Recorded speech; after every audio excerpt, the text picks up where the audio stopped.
সবাই মনে করে আমি প্রেম করি, এর জন্যই আসলে আমার প্রেম হচ্ছে না। আমি একটু রোমান্টিক বই পড়তে পছন্দ করি। রোমান্টিক বই পড়তেও পছন্দ করি এবং যখন মুভি দেখি, নাটক দেখি, রোমান্টিক মুভি দেখতেই ভাল লাগে আমার। আমার বাবা একজন ফ্রিডম ফাইটার। সে চায় আমি কোনো সরকারি চাকরি করি। আসলে আমি যতটুকু পর্যন্ত বুঝলাম, এই গল্পটা আসলে আমাদের চারপাশের গল্প। বলতে পারি যে বর্তমান পরিস্থিতির কিছু অংশ সবকিছু মিলিয়েই গল্পটা তৈরি। আসলে আমরা যারা বেসিক ছোট পর্দায় কাজ করি, তাদের সবারই বড় পর্দায় কাজ করার ইচ্ছাটা থাকে না, এরকম মানুষ খুঁজে পাওয়া যাবে বলে আমার মনে হয় না। তো বড় পর্দায় অবশ্যই কাজ করার ইচ্ছা আছে, কিন্তু এর আগে নিজেকে ওইভাবে প্রিপেয়ার করে নিতে চাচ্ছি বড় পর্দার জন্য। অবসর সময় আসলে আমি ঘুরতে যেতে খুব পছন্দ করি। আমি খুব ঘুরতে পছন্দ করি। সো যখনই অবসর সময় পাই, তখনই কোথাও না কোথাও ঘুরতে চলে যাই। না, না, এখন সেটা নাই। সে এখন প্রাক্তন হয়ে গেছে, ছিল আরও ২-৩ বছর আগে ব্রেকআপ হয়ে গেছে। তারপর থেকে এখন পর্যন্ত হ্যাপিলি সিঙ্গেল। আমি আসলে জানি না, আমার আসলে মিঙ্গেল হওয়ার এখন পর্যন্ত কোনো ইচ্ছা নাই। কারণ হচ্ছে সিঙ্গেল লাইফে অনেক শান্তি মনে হয় মিঙ্গেল লাইফের চাইতে। না, না, এমন মনে হওয়াটা হয়তোবা স্বাভাবিক। অস্বাভাবিক কিনা আমি জানি না, স্বাভাবিক হতেই পারে, অনেকেই মনে করে।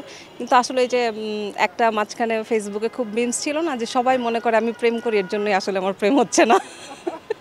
তো আমার ক্ষেত্রে আমার মনে হয় সেটাই ঘটছে, যে সবাই মনে করে আমি প্রেম করি, এর জন্য আমার প্রেম হচ্ছে না। অবশ্যই সাকিব খান। সাকিব খান বাংলাদেশের একজন মেগাস্টার।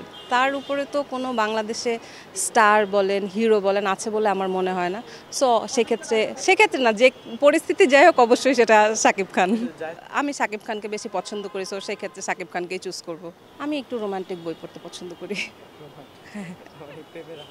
হ্যাঁ, আমি রোমান্টিক বই পড়তেও পছন্দ করি এবং যখন মুভি দেখি, নাটক দেখি, রোমান্টিক মুভি দেখতেই ভাল লাগে আমার।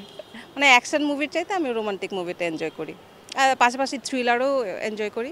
আসলে ভালো লাগা তো অবশ্যই থাকে যখন নিজেকে দেখি, কিন্তু তখন মনে হয় যে আরে না, এটা আরেকটু এমন করলে সিনটা আরেকটু বেটার হইতো। তো আমি নিজের কাজগুলো সবসময় দেখি, কারণ হচ্ছে তাহলে নিজেকে আরও ইমপ্রুভ করার সুযোগটা পাই।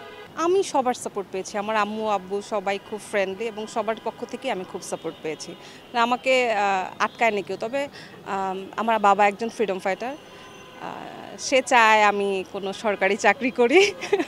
এবং আমার বাবা পড়াশোনাটাকে খুব বেশি প্রেফার করে। আমি ইংলিশে অনার্স কমপ্লিট করেছি এই ডিসেম্বরে।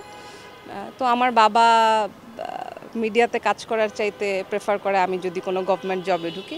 বাট সে আমাকে কখনোই ডিমোটিভেট করে না আমার কাজটার জন্য। আসলে রূপের কোনো রহস্য নাই। ডায়েটও করি না, অ্যাজ ইউজুয়াল নর্মাল মানুষজনের মধ্যে খাওয়া দাওয়া করি এবং আমি খুব ফুডি। ডিফারেন্ট রেস্টুরেন্টে খাবার ট্রাই করতে পছন্দ করি এবং খাই। যদিও খুব যে বেশি খাই তা না, খাবারটা খুব লিমিটেড, কিন্তু হ্যাঁ, খেতে পছন্দ করি, খাই। কোনো ডায়েট করি না। মাঝখানে জিম করেছি, আমি অনেক হেলদি ছিলাম। তো মোটামুটি একটা কঠিন ৩ মাসের একটা ডায়েটে নিজেকে গুছিয়ে এনে এখন নর্মালি চলছে সব কিছু। হ্যাঁ।